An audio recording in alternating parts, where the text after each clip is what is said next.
Terima kasih Anda masih bersama kami dan kita kembali dalam Smart Business Coaching. Kita bahas sore hari ini tentang bangun bisnis Anda sendiri, tapi Anda butuh partner untuk mempercepat pertumbuhannya, gitu ya Mas Indra ya. Seperti tadi juga saya sampaikan sebelum break, kita perlu tahu juga ini partner seperti apa sih yang diperlukan oleh seorang pebisnis untuk mempercepat pertumbuhan usahanya, gitu ya. Konsen mungkin boleh bantu nih, partnernya itu seperti apa? Ya, sebelum membahas partner seperti apa, kita akan membagi dua tipe si pelaku usahanya ya dalam pengembangan, bukan dalam identitas. Jadi kalau dalam identitas tuh ada yang pedagang, pebisnis, entrepreneur kan gitu ya. Nah kalau dalam pengembangan ada yang organik, ada yang anorganik.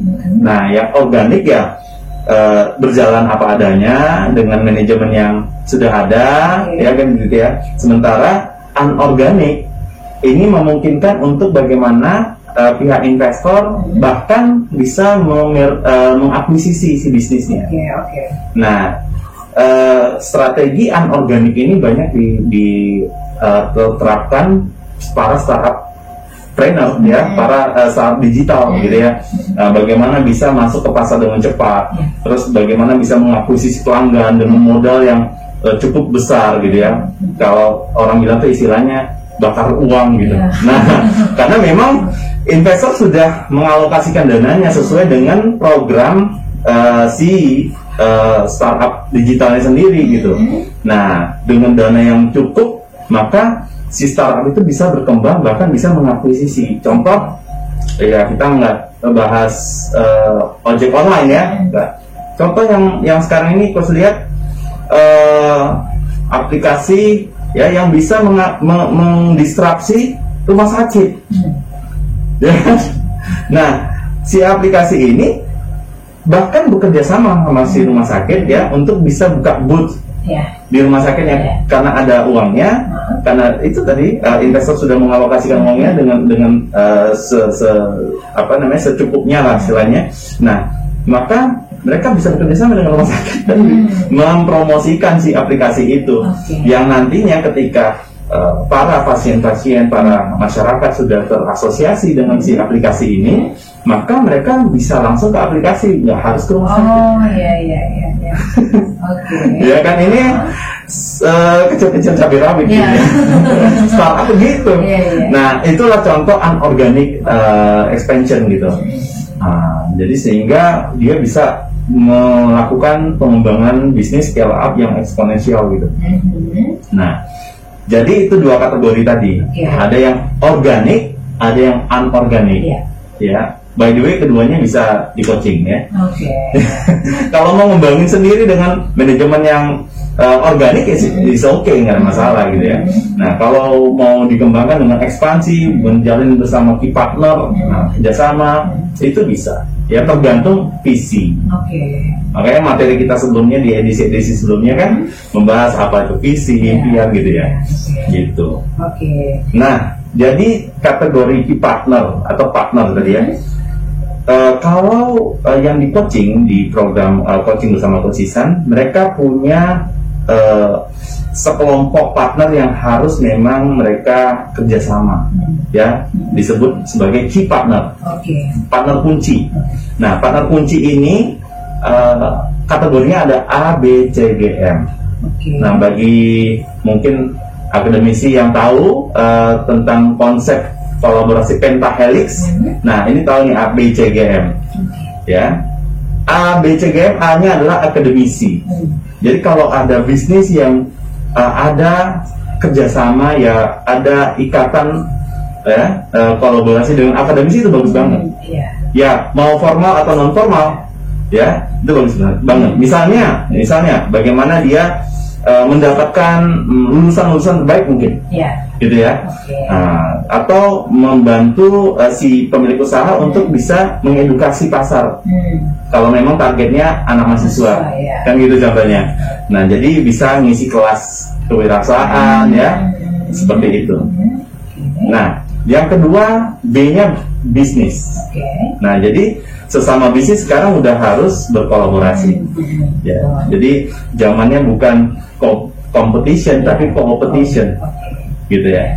Nah, jadi misalnya bimbel, ini di bimbel, cerita bimbel.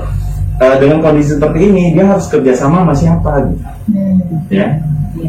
Nah, nggak cukup dengan institusi akademisi lagi, dia harus kerjasama dengan bisnis-bisnis yang lain, ya, misalnya bisnis digital marketing, ya, bisnis-bisnis yang bagaimana pasarnya itu, ya, yang sulit melakukan daring, ya, kuliah atau misalnya sekolah daring, itu bisa dibantu si bimbel ini, gitu.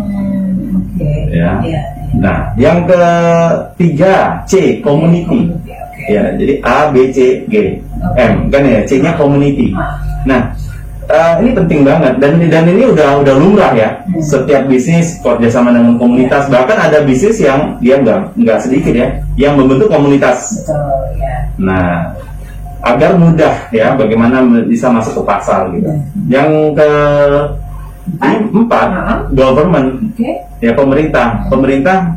Ya pasti kita butuh supportnya, gitu ya. Pasti butuh dukungannya, karena memang tugas pemerintah memfasilitasi, ya, memberikan bagaimana bisnis-bisnis itu bisa bergerak dan bertumbuh. Seharusnya seperti itu. Dan media yang terakhir M.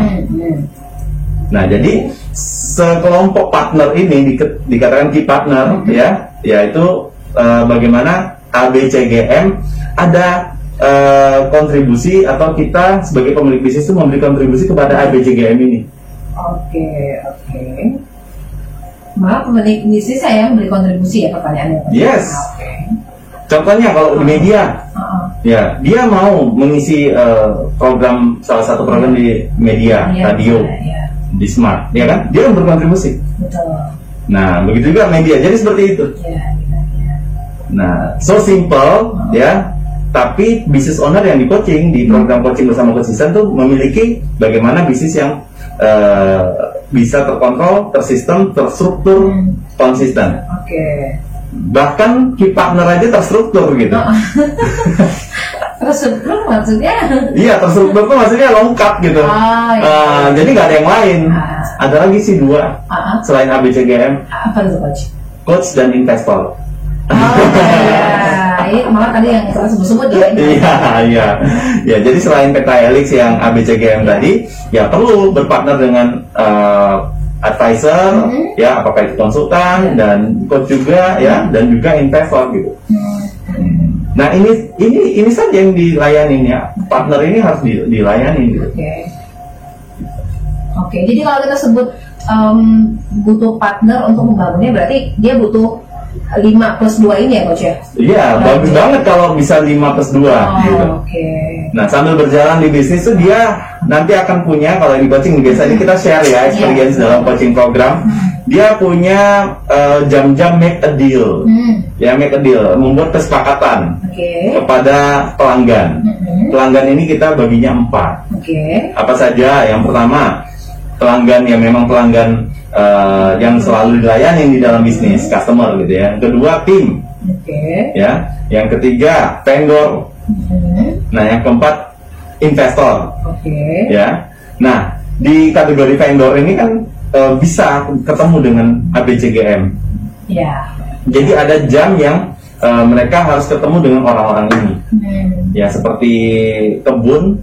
Ya, berkebun itu kan harus dirawat tanamannya biar berbuah gitu ya. Nah, harus seperti itu. Makanya simple dan have fun banget gitu ketika business owner di tengah pandemi ini di coaching. Nah, sehingga mereka merasakan, oh iya ya, kayak berkebun nih kita, jadi apa ya, kayak cinta itu kan harus dirawat gitu ya. Nah, bagaimana investor, ABCGM tadi itu sayang sama bisnis kita kalau kita tidak pernah menyiramnya dengan cinta. Betul. Tapi ini untuk yang mungkin sudah berjalan ya, Coach ya. Dia punya key partner ini secara lengkap gitu ya. Iya. Sebelum berjalan misalnya punya idea, ya silakan. Ini nggak harus sudah ada bisnisnya juga. Ya silakan jajakin aja. Jajakin aja. Itulah makanya ini bagian dari, kalau kita bilang modal, kan ada 5 modal yang pernah kita bahas ya. Ini bagian social capital, modal pergaulan kalau anak Medan bilang. Modal pergaulan ya. Oke, apalagi kalau misalnya sudah menggandeng key partner ini tadi, mungkin lebih cepat berkembang ya gitu ya. Bahkan yang nggak punya bisnis bisa muncul bisnis. Betul. Iya. Itu yang orang bilang kan menjalin silaturahmi gitu kan. Nah, tiba-tiba ketemu ide gitu ya. Ide punya tapi nggak ada dana, investor yang muncul kan. Iya. Nah, tapi sebelum social capital atau modal pergaulan tadi harus ada intelligence capital. Sebelum punya intelligence capital harus ada hero capital. Nah, teman-teman yang penasaran tuh capital apa aja, modal-modal apa aja yang diperlukan pebisnis untuk tumbuh sukses luar biasa, bisa tuh cek di YouTube-nya Smart FM ya. Smart Itu FM. pernah kita bahas ya Coach ya. Pernah. Ya 5 modal. Yang pertama hero capital, yang kedua intelligence capital, yang ketiga social capital, yang keempat God capital, dan 5 money capital. Dari sini uang ya. Itu justru malah terakhir ya. Iya. Nah. Iya benar-benar. Karena kalau nggak punya intelligence gitu ya, apa yang kita pertanggungjawabkan sama investor gitu ya? Iya. Intelligence itu kan kita bagi 3 tuh. Intellectual quotient-nya seperti apa tentang bisnis, skill bisnisnya ya. Emotional quotient-nya, bagaimana cara dia merespon apa yang terjadi di dalam bisnisnya. Ya. Yang ketiga spiritual quotient. Nah itu penting banget. Oke, kita masih akan bahas ini di segmen selanjutnya. Kita break dulu Coach, nggak terasa ya. Ini udah segmen kedua. Mbak Ica belum ngomong nih. Nanti ya Mbak Ica di segmen selanjutnya ya. Kita break dulu, kami akan kembali untuk Anda usai jeda. Tetap pastikan Anda bersama kami.